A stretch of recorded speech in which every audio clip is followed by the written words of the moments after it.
love Rekha it. from the Des Moines Register is here. How are you? I am very well, thanks. I'm so excited. Isn't it fun to have all this buzz going on around town? In our building in Capitol Square is where Media Central is, so all of the national media has descended with a bang, and it's just very cool. So is it easy or hard to get through your building right now? It's a little bit harder, but I don't care, you know. So who have you been rubbing elbows with then? Actually, yesterday I rubbed elbows with Tom Brokaw. I was going to say, you posted a picture on Facebook that I absolutely love. You were hanging out, I think, at a diner. Drake Diner. Exactly. And you said that's going to be featured That's going to be Friday? on Friday evening's NBC Nightly News. So yeah, he interviewed me, believe it or not. Really? Yeah, I'm serious. So can you give us a little insight of what that interview was all about? Well, you know, I had written a column a few weeks ago questioning whether Iowa really deserves to be the first caucus state. Not that it doesn't bring great things to us, but is it demographically representative enough of the rest of the country? And also on the Republican side, Jason, there is a question of whether it is too much tilted in the evangelical direction and whether that's representative enough of all Republicans. And see, I like that personally. You do, of course, because you're a member of that minority in the country who tilts that way too. Right. But, you know, it means that, and I think we've probably had this conversation on the show before, but it means that people like Jeb Bush really can't get a hearing, or John Kasich, or those people who are considered more mainstream moderate Republicans. And I would argue that they're not Republicans anyway. Oh, stop it. They're so moderate, they're not even. They're all the way down. That's a whole nother conversation. Okay. We were talking about Tom Brokaw. So did he, is that what he specifically was interviewing That's what he wanted. Yeah, exactly. Okay. That's what he wanted to talk about. But then, you know, we got into other things about Iowa and politics, and it was just great fun. He is such an easy person to talk to. He's really sweet and very laid back. Very laid back. He has a great voice. I feel like you could just listen to. Exactly. Exactly. So that's one of the things he said recently was that if he was still in the anchor chair and if he had to cover what's happening every night, he would have called in sick, because it's kind of turned into this circus. Yeah. He did kind of allude to that in some of his questions also. He said, you know, have we created a monster, we being the media? Of course we have. But we love that. I mean, and you know, the fact is the presidential want to watch. Let's be honest. The candidates are going to be somewhere, so you know, the press is going to follow them. If the candidates didn't come out a year in advance, then the press wouldn't be here. So I think the press didn't show up, the candidates wouldn't come out. Right. So it's a symbiotic relationship. Exactly. Now, another completely off topic for you being here. Sorry. Since I've been gone, I have the Des Moines Register app on my phone, so if things pop up, and something popped up that Des Moines Register is now endorsing Hillary Clinton. That's right. How does that happen? I know you guys sit down with every single candidate. So we sit down, and so let me first differentiate myself from the editorial board. I get to sit in on all of those interviews, but I'm not technically a member of the editorial board because I don't weigh in on the decision of who to endorse. And the reason for that is that I have an independent voice as a columnist. So I'm not part of the institutional viewpoint of the newspaper, but I can sit through all the meetings. And typically they have had 2 meetings with each of the candidates. The first one was just to generally get acquainted, that happened months back, and then the second one would happen in the last couple of weeks as they are winnowing down their caucus choices. So the Register endorses on both sides. They make an endorsement on the Republican side and in the Democratic side. And they endorsed Marco Rubio on the Republican side and Hillary Clinton on the Democratic side. Okay. And 2 candidates who are in the lead, unfortunately, on the Republican side did not agree to come in and sit down with us, or just couldn't make it work with their schedules, and those are Ted Cruz and Donald Trump. So we didn't have the benefit of hearing from them directly, but they were still considered in the process, according to the folks on the editorial board. So that's where everything stands. I was going to say, just was interesting how that all worked. What do you worked. have in your column today? So my column today is actually about the student vote, the college student vote, which, you know, it's a demographic that's very important, and everybody is talking about trying to get students more engaged, more involved with civic life, with politics, to pay attention. And also, you know, one of the big topics this year is college debt, college affordability, how do you pay for it? So you would want students to be really plugged into this election cycle.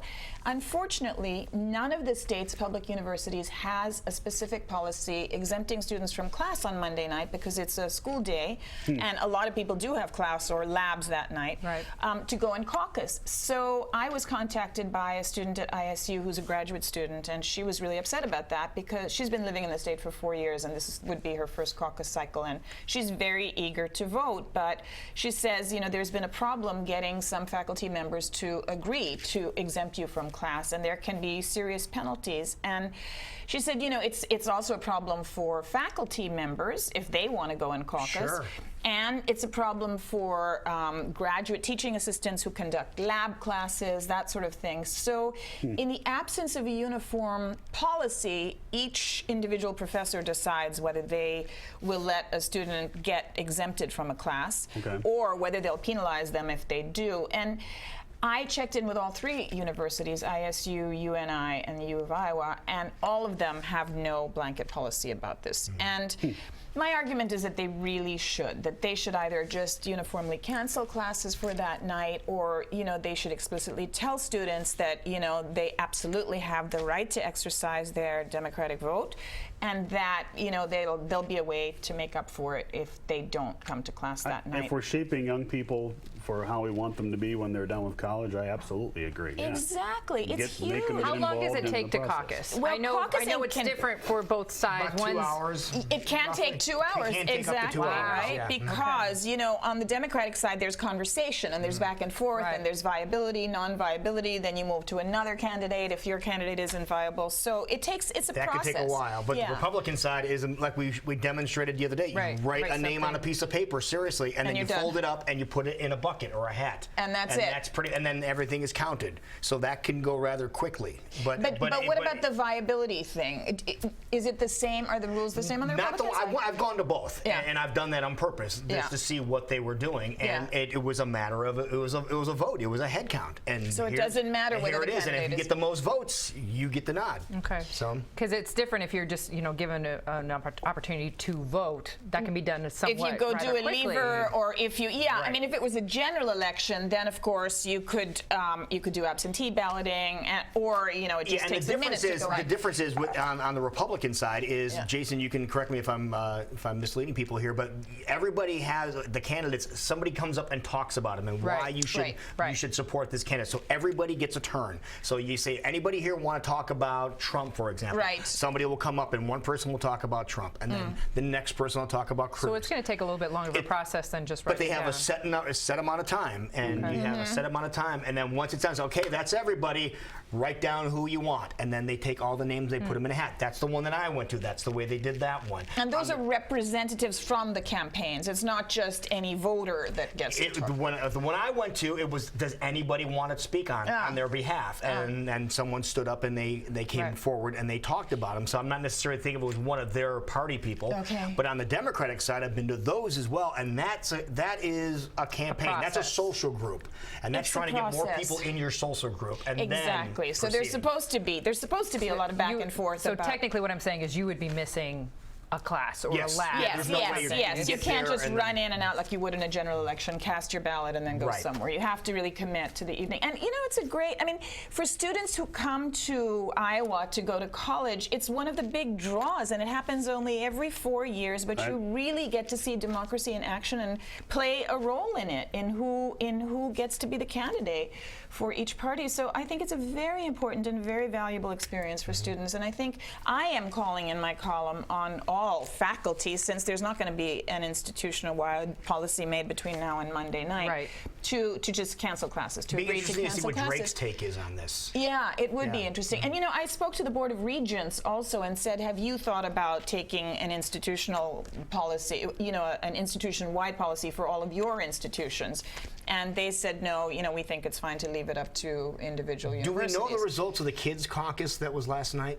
Because students had a chance to do caucusing, I believe it's middle school students had a chance to do some caucusing to see how they would do. We'll get the results of those before the show's over. I don't know. Yeah, that would be good to know. That came down last night. So. And the reason why this has all become an issue this year is because the last two caucus cycles, 2008 and 2012, were over winter break. So students were off anyway, so it wasn't a problem. And then the previous one in 2004 fell on Martin Luther King holiday.